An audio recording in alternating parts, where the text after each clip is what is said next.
تو کھانے کے لیے آپ نے گھر میں کہلوایا جی. فبعث إلى نسائه فقلن ما معنا إلا الماء نو گھر تھے، نو گھر کے اندر سوائے پانی کے کچھ نہیں تھا جی. فقال رسول الله صلی اللہ علیہ وسلم من يضم أو يضيف هذا. ایک بات درمیان میں عرض کر دوں، مولانا سعد صاحب نے بھوپال میں تقریر کی ہے کہ دعوت اور تعلیم دونوں سنت کے راستے سے ہٹ گئے ہیں، اور مثال اور دعویٰ کیا کیا ہے کہ صحابہ کرام رضی اللہ تعالیٰ عنہ خود رسول اللہ صلی اللہ علیہ وسلم کے گھر کا انتظام کرتے تھے. یعنی طالب علم کی یہ ذمہ داری ہے کہ وہ استاد کی کفالت کرے.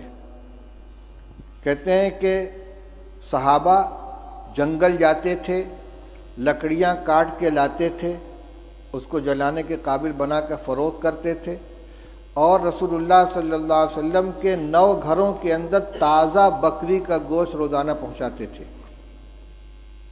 یہ ہے یعنی بحیثیت استاذ کے کہ یہ شاگرد تھے اور استاذ کے گھر میں تازہ روزانہ بکری کا گوشت پہنچاتے تھے. اور ہم جو روایت پڑھ رہے ہیں اس میں کیا مل رہا ہے؟ اس میں یہ حضرت عائشہ رضی اللہ عنہ فرماتی ہیں کہ ایک چاند نکلتا تھا، دوسرا چاند نکلتا تھا، اور تیسرا چاند نکلتا تھا، اور رسول اللہ صلی اللہ علیہ وسلم گھروں میں آگ نہیں جلتی تھی.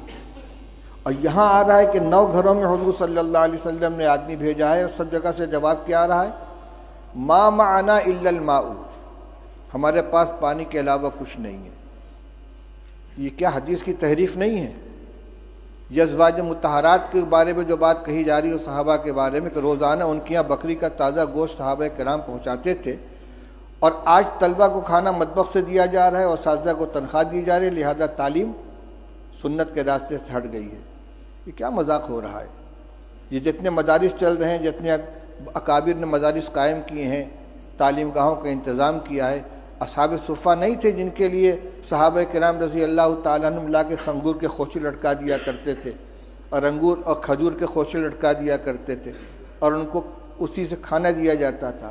وہ روایت نہیں آئی کہ رسول اللہ صلی اللہ علیہ وسلم مہمانوں کو حوالے کرتے تھے کہ بھئی اتنے کو کون کھلائے گا، جس کے گھر میں 2 آدمی کا کھانا اور تیسرے کو کھلائے، جس کے یہاں 4 وہ 5ویں کو کھلائے. صدیق اکبر اتنے آدمی کو لے کر گئے، فلاں اتنے آدمی کو لے کر گئے.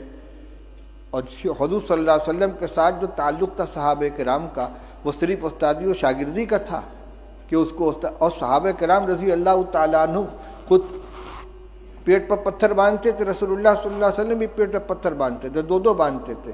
لہذا یہ کبھی اتفاق سے کوئی جزیہ پیش آ جائے اس کو دائمی معمول بنا کر پیش کرنا، یہ تو تحریف ہے کہ سنت کے راستے سے مدارس ہٹ گئے ہیں. نہ دعوت سنت کے راستے پر بچی، نہ تعلیم سنت کے راستے پر بچی ہے. کس قدر خطرناک چیز. کا مطلب یہ کہ عوام کو یہ سمجھا دو کہ مدرسے جو ہے سنت کے خلاف چلے جا رہے ہیں، لہذا عوام کا رشتہ مدارس سے بھی کٹ جائے اور علماء سے بھی کٹ جائے. یہ انتہائی خطرناک رجحان ہے، جو اس کا مطلب یہ کہ سب کو باطل تنظیموں کے حوالے کر دیا جائے. ان کو نہ مدرسوں سے تعلق رہے گا عوام کا، نہ علماء سے تعلق رہے گا. پھر بھیڑیا آئے گا اچک کے لے جائے گا ان کو. اس پہ مجھے یہ یاد آیا کہ صحابہ حضور صلی اللہ علیہ وسلم نے ایک مہمان کے لیے گھروں کے اندر کہلوایا ہے، تو سب جگہ سے یہی شکایت آ رہی ہے. حضرت انس رضی اللہ تعالیٰ عنہ کی روایت پڑھ چکے ہو کہ بدبودار جس میں مہک پیدا ہو گئی تھی، ایسی چربی لے کر حضور کی خدمت میں پہنچے ہدیہ کے طور پر، اور کہتے ہیں کہ رسول اللہ صلی اللہ علیہ وسلم کی 9 ازواج مطہرات تھیں اور کسی گھر میں کھانے کو نہیں رہتا تھا. آپ نے وفات کے وقت 30 سا جو یہودی سے ادھار لیا ہے، اپنی ذرا اس کے پاس آپ نے رکھی ہے. کس زمانے میں یہ گوشت دیا جاتا تھا بھائی کہ وفات کے وقت حضرت عائشہ حضرت رسول کریم صلی اللہ علیہ وسلم مقروض تھے یہودی کے، اور غلہ تھا. حضرت عائشہ رضی اللہ عنہ کی روایت پڑھ چکے ہو کہ آدھا وسق جو تھا میرے پاس، رف پہ رکھا ہوا تھا، اس میں سے میں کھایا کرتی تھی. ایک دفعہ تول دیا تو سب ختم ہو گیا. یہ جو کو کھایا جا رہا ہے پکا پکا کے، اور یہ تازہ گوشت روزانہ پہنچا رہے ہیں. افسوس ہوتا ہے اس طرح کی حرکتوں کے اوپر.